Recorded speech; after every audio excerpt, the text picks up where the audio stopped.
สวัสดีค่ะเพื่อนๆตอนนี้เราจะพาขึ้นไป Icefield นะคะว่าข้างในจะเป็นยังไงนะคะเดี๋ยวเราไปดูว่าข้างบนจะสวยแค่ไหนตอนนี้เรากำลังรอขึ้นรถบัสตอนนี้เรากำลังจะขึ้นรถบัสนะคะนี่คือเวลาที่เราเดินทางเดี๋ยวเราจะขึ้นรถบัสขึ้นไปข้างบนกันนู่นนะคะแต่ตอนนี้เรารออยู่ที่ตรงนี้ก่อนนี่คือระยะทางที่เรากำลังจะขึ้นไปข้างบนนู่นนะคะนู่นที่เราจะขึ้นไปนะคะตอนนี้เรากำลังเดินทางด้วยรถบัสเดี๋ยวเราจะไปดูว่าข้างบนเป็นไงความสวยงามของธรรมชาติไปกันเลยค่ะ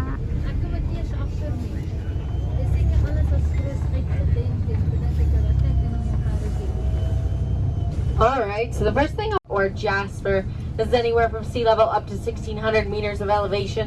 It is the main ecoregion across Canada.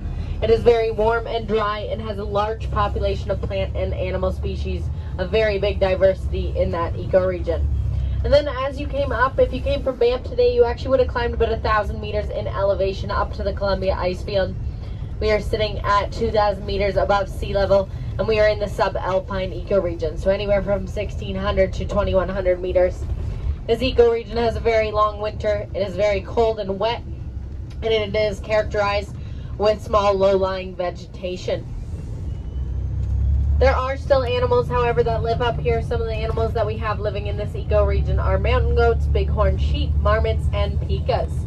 And pikas are actually a pretty cool species because they are an indicator species of climate change. So they can only be in 25 plus degree weather for 3 hours or less, or else unfortunately they will not survive. So they are like a big mouse. They used to live in the Bow Valley in that montane ecoregion, but over the last decade it has got too warm for them. It has got too warm for them, so they've had to move further north into the subalpine where we are today. So scientists can actually study the pika habitat and the movement of their species based on the average annual temperature rise. หลังจากนี้เดี๋ยวเราจะไปต่อรถที่จะไปขึ้นข้างบนนะฮะสวยไหมเพื่อนๆวิวที่เราขึ้นมานะฮะ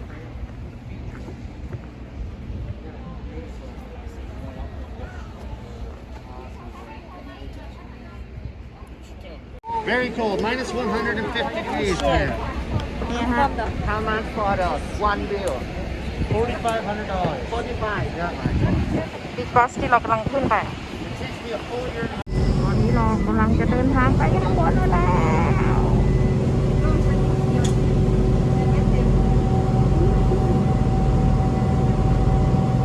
เดี๋ยวไปดูกันนะว่าข้างบนจะเป็นไงนะ Alright, here we go, guys. Eagles ready to serve. Hey! So on behalf of Columbia Icefield and Pursuit, I'd like to welcome all you guys here this beautiful September afternoon. Absolutely gorgeous out. Look at those skies. Over the last few days, we've had some bad weather, some rain, storms, blizzards. On Friday, we actually had 90-kilometer-an-hour winds on the glacier with gusts up to 100 kilometers an hour. I was able to stand in one spot, and the wind blew me across the glacier without moving my legs. It's crazy. I also built a snowboard out of signs for fun. That's not supposed to do that. Good? Okay, good. Alright, easy there, guys, easy. Kids on board.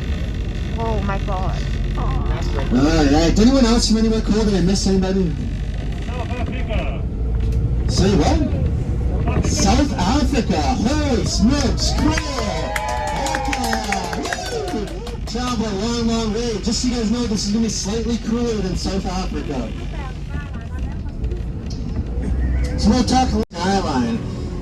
So Icefield is basically a huge chunk of ice, or a huge glacier, sitting on the mountain range in front of us.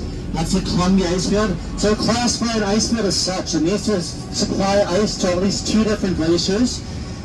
And over here, we're triple qualified. We supply ice to 6 glaciers. We got Athabasca Glacier, which is directly in front of us. We got Banff Glacier. You guys can see that on the way to Skylock. It's the next valley over.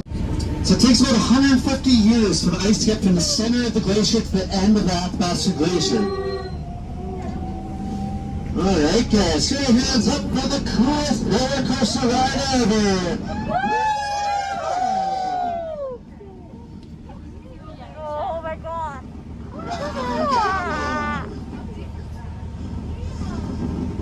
We're not bad, eh? So this is the steepest non-commercially used road in North America at a grade of about 37%. The steepest grade you'd normally see on the highways, where you start to get warnings at 8%, but the government stops letting you build them past 18% max.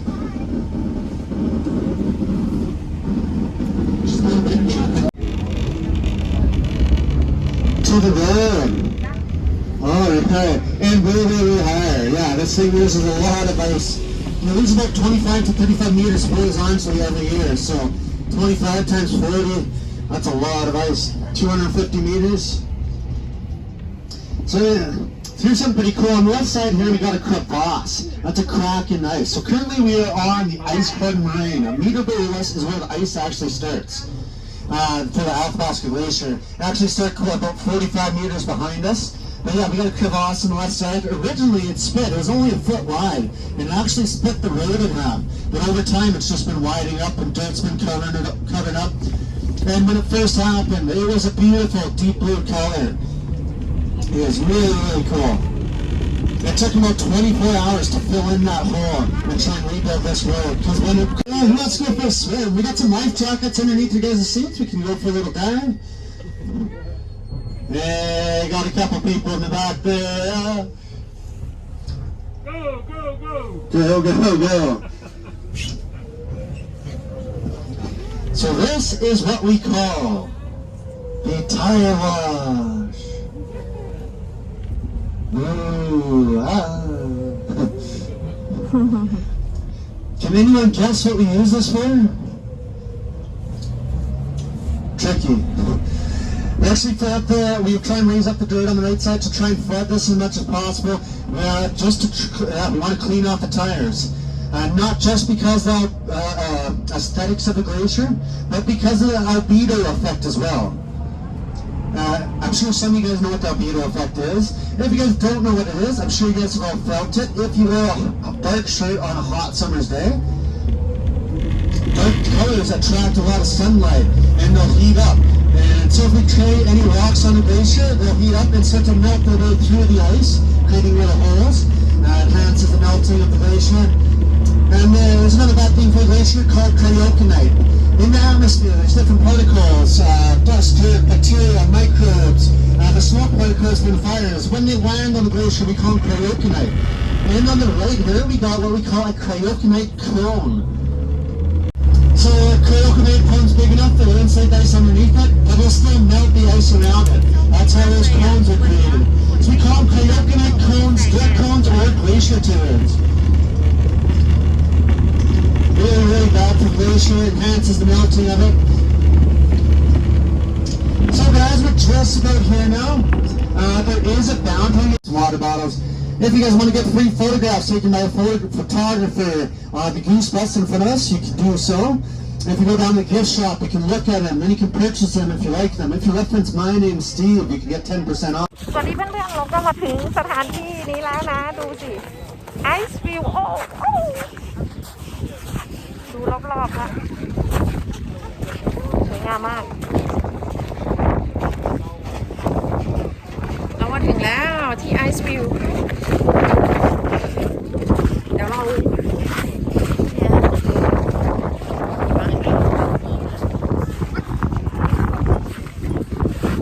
ไปหามุมสวยๆถ่ายรูปกันเนี่ยเป็นน้ำแข็งลื่น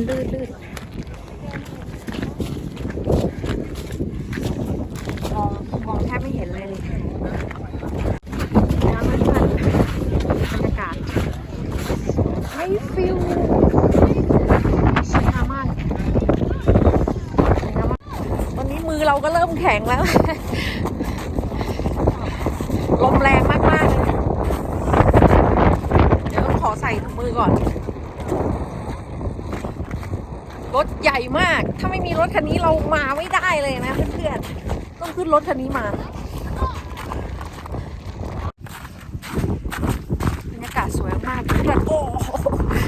ต้องระวังลื่นด้วยนะต้องระวังลื่นเพราะว่าบางที่มันก็จะแบบขรุขระต้องเดินให้ระวังต้องมาเดินที่เป็นแบบเวลาเดินเราต้องเดินลักษณะตรงที่เป็นอย่างนี้แต่ถ้าเป็นไอซ์ตรงนั้นเนี่ยคือลื่นแน่ๆต้องมาเดินตรงนี้นะคะเอาละได้เวลาที่เราต้องเดินทางแล้วไปแล้วค่ะตอนนี้เรากำลังจะเดินทางกลับแล้วไปถือว่าสวยงามจริง